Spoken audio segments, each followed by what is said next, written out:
Amanda, and this is No Frills ASMR.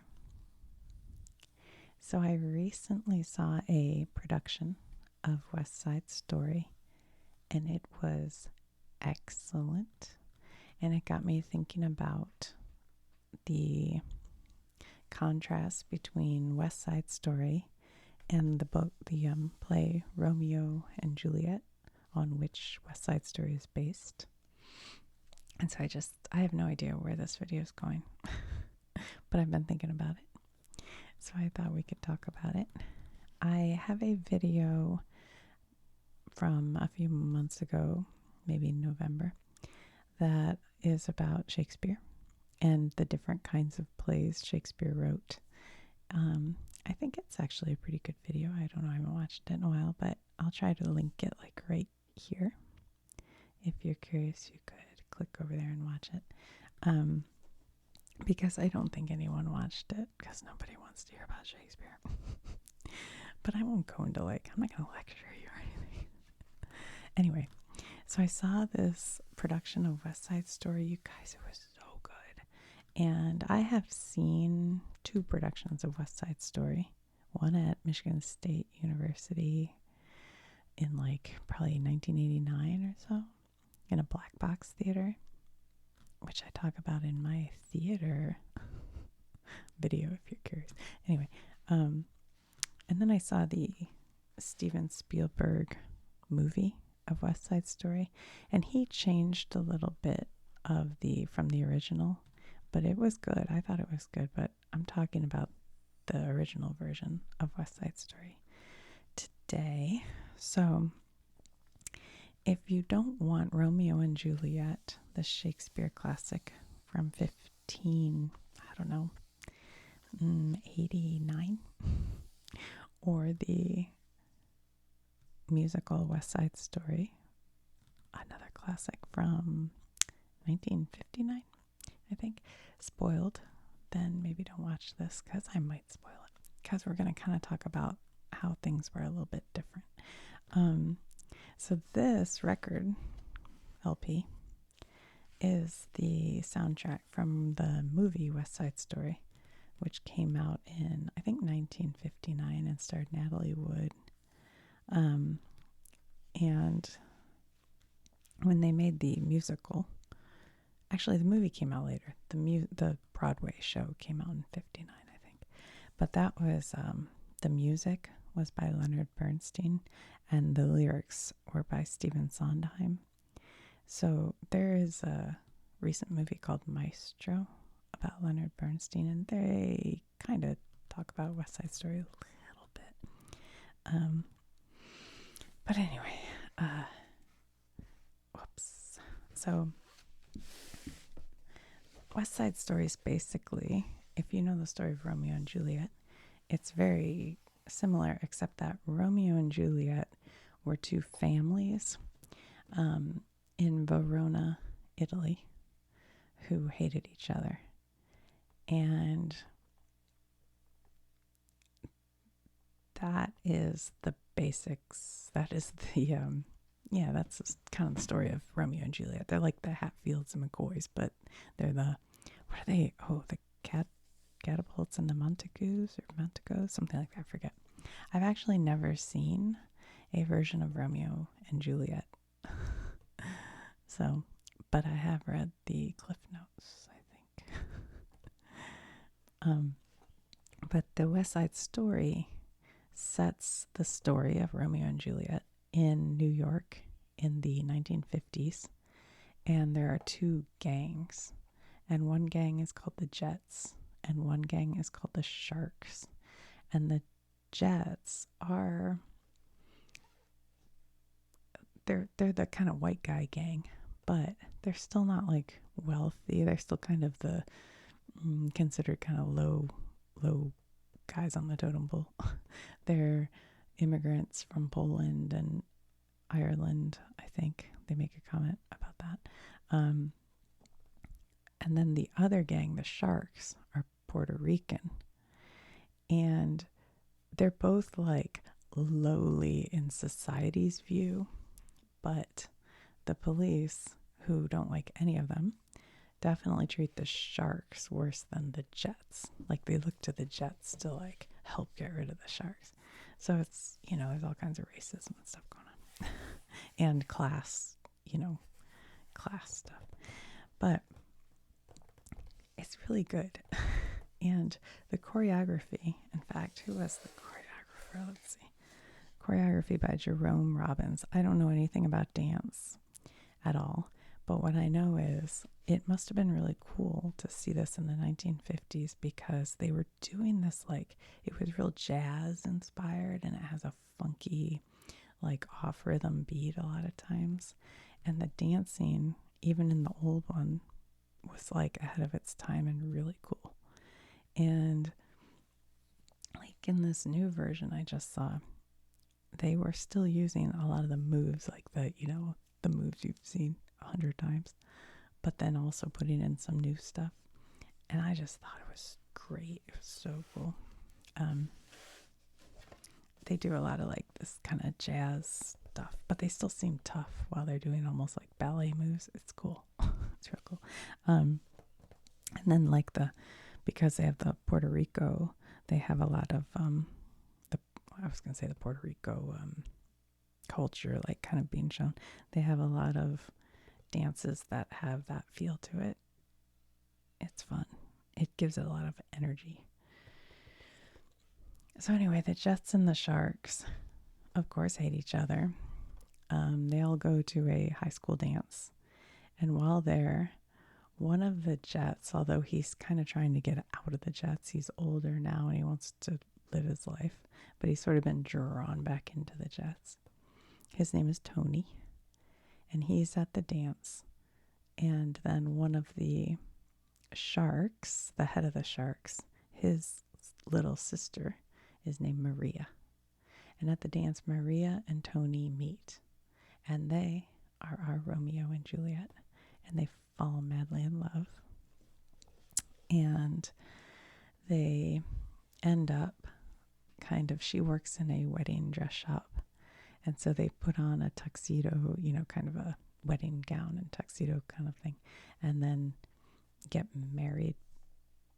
So they feel like they're married and they're in love. And she asked Tony to stop the rumble that's upcoming between the Jets and the Sharks. And he goes there planning to stop the rumble. And he talks them into just using fists instead of weapons. But when the guys show up for the rumble, where are they? Showing up, here they are. Of course, they brought switchblades. And so when Tony gets there, the head of the Sharks has kind of accidentally switchbladed one of the Jets, one of Tony's friends, and killed him.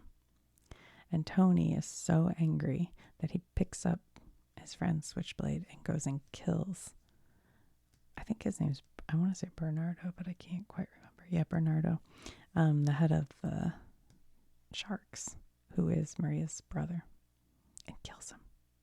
Oh no. So then he goes to Maria, and you have to kind of suspend your disbelief for this part, because he goes to Maria, Tony does, and says, I killed your brother, but he kind of had it coming because he killed my friend. And Maria goes, okay, I still love you. So that part I'm always like, wait, really? She forgave him pretty quick. But anyway, but they're so in love. And then they decide they're going to run away and move out to the country and live their life. So he goes to where he works, and I forget why they split up. There was something they both had to do, I don't know. And then they were going to meet up. But she gets held up by the police, who want to interview her about her brother being killed. And so Bernardo's girlfriend, Anita, and her friend Anita, she sends Anita. And by the way, here's Anita. Anita goes to the place where Tony works, which is kind of like a soda shop or something. I feel like it's, maybe it's, I think it's somewhere where the people hang out, the guys hang out. And when she gets there, all the Jets are there, but Tony is hiding out in the basement because he knows he might get arrested for murdering Bernardo. And she tries to tell them that Maria's being held up, but that she'll be there. I forget exactly what. But then the Jets really start harassing her to the point where, I don't know, I think they're, doing really bad stuff to her. And so she gets very mad, because she should, and she lies to the Jets and says Maria is dead, because she wants them to have nothing to do with, she wants Tony to have nothing to do with Maria. Well, when Tony hears Maria's dead and killed by what Anita says is that the guy that Maria was supposed to marry, who's one of the sharks, killed her because he was so jealous, which isn't true. And so Tony, hearing that, goes after that guy, who I think his name was like Chino. He goes after Chino, and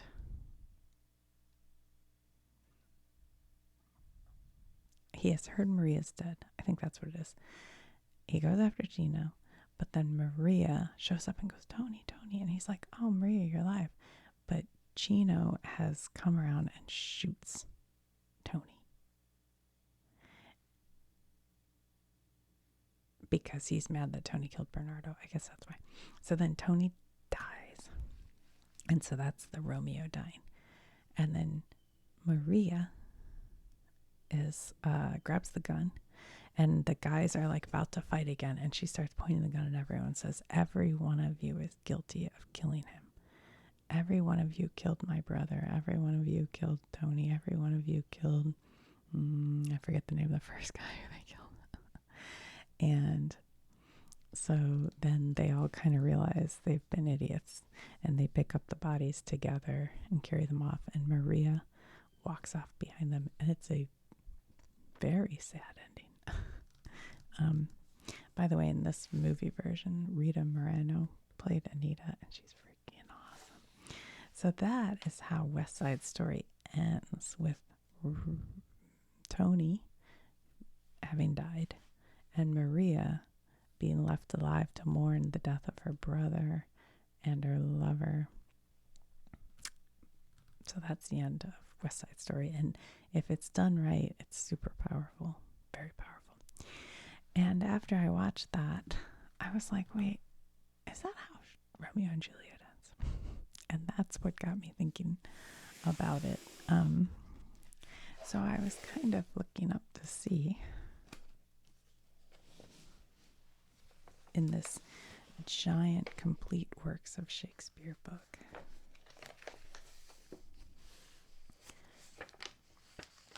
how the original Romeo and Juliet,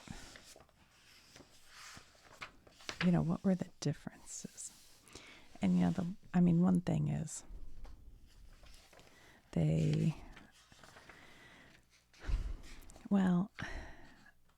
two families who hate each other. And she is supposed to marry a guy that her family wants her to marry, named Paris. And I'm trying to remember exactly what all happens, but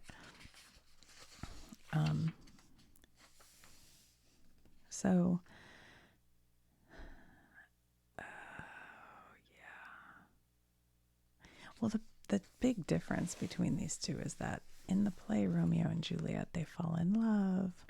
There's a friar who is trying to, calm down the fights between these two families. And he says, let's marry the two of you, and that will ease the tension between the families. But it doesn't. And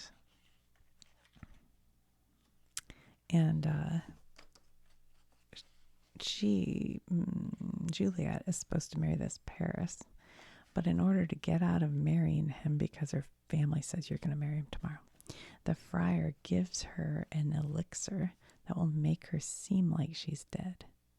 So she takes that, and she looks to be dead. And, oh my gosh, and because of a plague that's going on in Verona, the messenger can't get to Romeo to tell him what's going on. So Romeo just hears that that Juliet is dead. And so Romeo runs to the tomb to see her. And Paris walks in, and Romeo kills Paris. And then he takes poison because he doesn't want to live without Juliet, and he kills himself. And then Juliet wakes up and sees that Romeo is dead. And she grabs the knife that he's used to kill Paris, I think, and she kills herself. And it is tragic. But the families afterwards say, that's enough death. We don't need any more. Let's be friends. So that's the difference with the end of Romeo and Juliet from West Side Story, is that in West Side Story, Maria is still alive at the end and left to mourn the deaths, while in Romeo and Juliet, they both die. So that's all. That's all I have to say about that. I was just thinking about it. I was like, oh, I kind of realized, I'm like, wait, don't they both die at the end? Here, let's look up Romeo and Juliet real quick in the book of cultural literacy. I'm sure they won't say anything we haven't already said, but you never know. Romeo, wherefore art thou, Romeo? Romeo and Juliet, page 132, 134.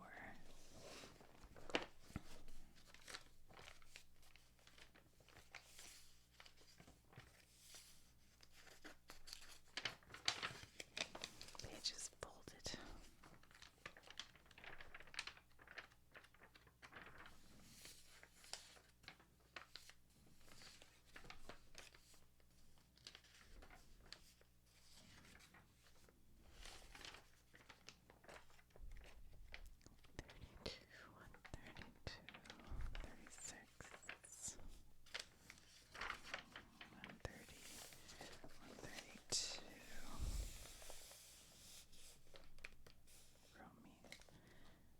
It must be this page.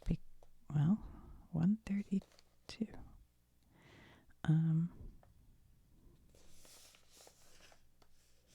It's this line, I guess. Parting is such sweet sorrow.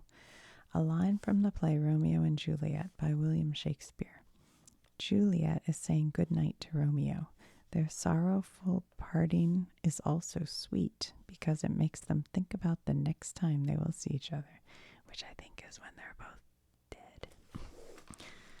They kill themselves. Romeo and Juliet, a tragedy by William Shakespeare about two star-crossed lovers whose passionate love for each other ends in death because of the senseless feud between their families. The line, Romeo, Romeo, wherefore art thou, Romeo, is well known. Figuratively, a Romeo is an amorous young man.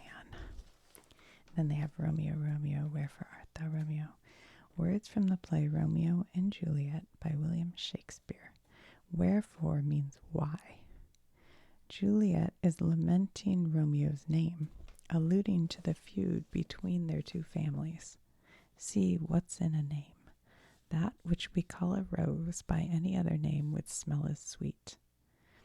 What's in a name? Okay, let's see that.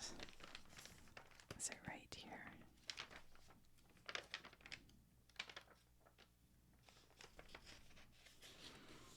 No, it's not.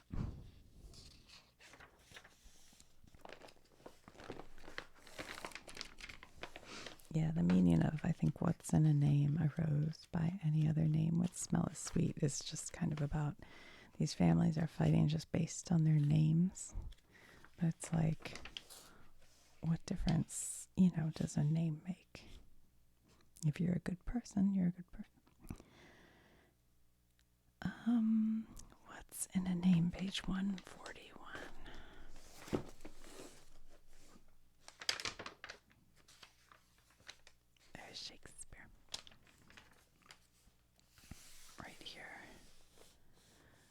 Once in a name, that which we call a rose, by any other name, would smell as sweet. Lines from the play Romeo and Juliet by William Shakespeare. Juliet, prevented from marrying Romeo by the feud between their families, complains that Romeo's name is all that keeps him from her. Yep, there you go.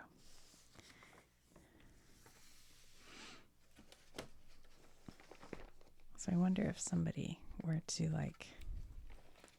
try to do a version of Romeo and Juliet now. You know how it was just a family broken apart, and then the West Side Story was two gangs. Like, what could be? I feel like one time, and this could be wrong, I'd have to ask, but I feel like when I was in college, there was a version of Romeo and Juliet that was set during the Civil War, and the two sides were the different sides of the Civil War. And that could be wrong, but if I'm making that up, it's a good idea. And you could do it now with political parties. I could think of a lot of things that could be interesting, probably. Anyway, so if you're a student, you could work on that for your project. All right, guys. Well, that was kind of a rambly bit. I don't know.